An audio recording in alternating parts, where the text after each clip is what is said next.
One of the great things about the 21st century, words speak louder than actions. This suits me very well in the videos, as plenty of talking is a great substitute for riding ability. Some viewers recently contributed these pearls of wisdom to our Facebook page.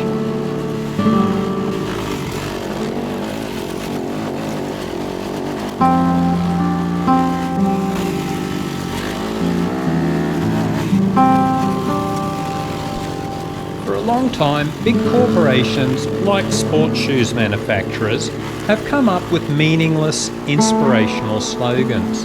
Hopefully, these distract you from the fact that your shoes were made by starving 4-year-old Asian kids who are whipped regularly on their 22-hour work shifts. All it takes is all you've got. Winning isn't everything, it's the only thing. Just do it. Don't just chase your dreams, run them down.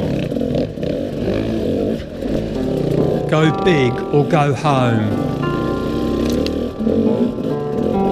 The more I sweat in practice, the less I bleed in battle.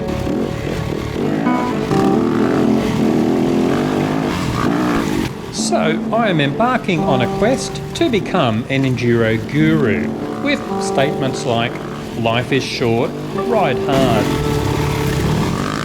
We don't ride to add years to our lives, we ride to add life to our years. There is no I in team, but there might be a silent Q.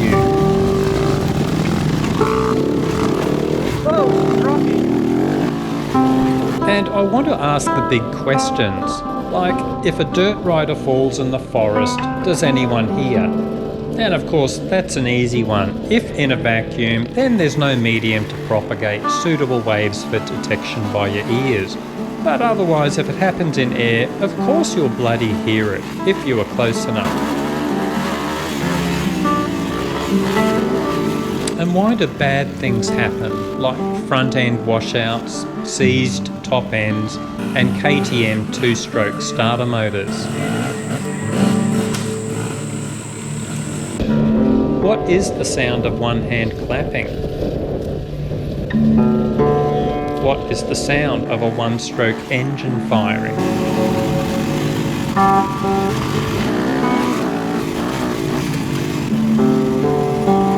Some of these questions get tough, and for anyone familiar with Deepak Chopra, I like his approach of adapting sports shoe slogans to everyday life.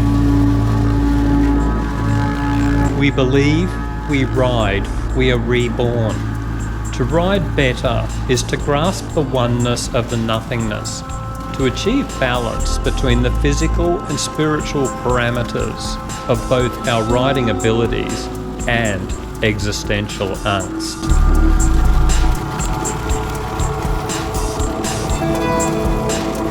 A wet rider does not fear the rain, and the temporal differential we call riding in the zone is merely the cosmic interaction of subatomic particles operating in the quantum field both in our subconscious and the visible track ahead.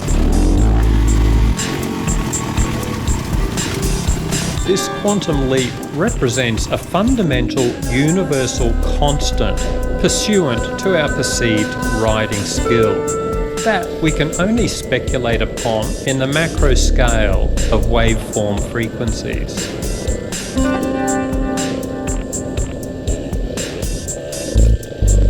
Rider, look within and inspire yourself.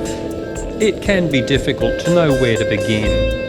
If you have never experienced this harmonizing devoid of self, it can be difficult to reflect on your log hopping technique. Only a life form of the multiverse may generate this quantum shift of balance and throttle control required for wheelies.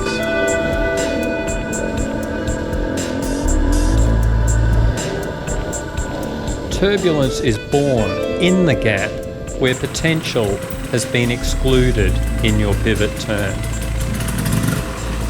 How should you navigate this unified dirt riding dreamscape? Dodgy training vids? Or contextualising an interface between consciousness and the divine?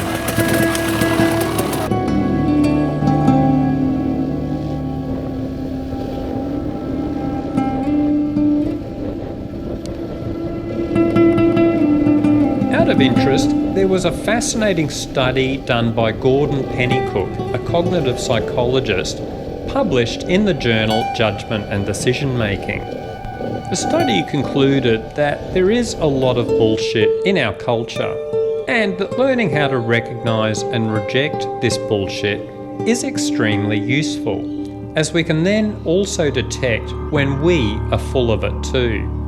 I just hope no one applies it to my dodgy training videos.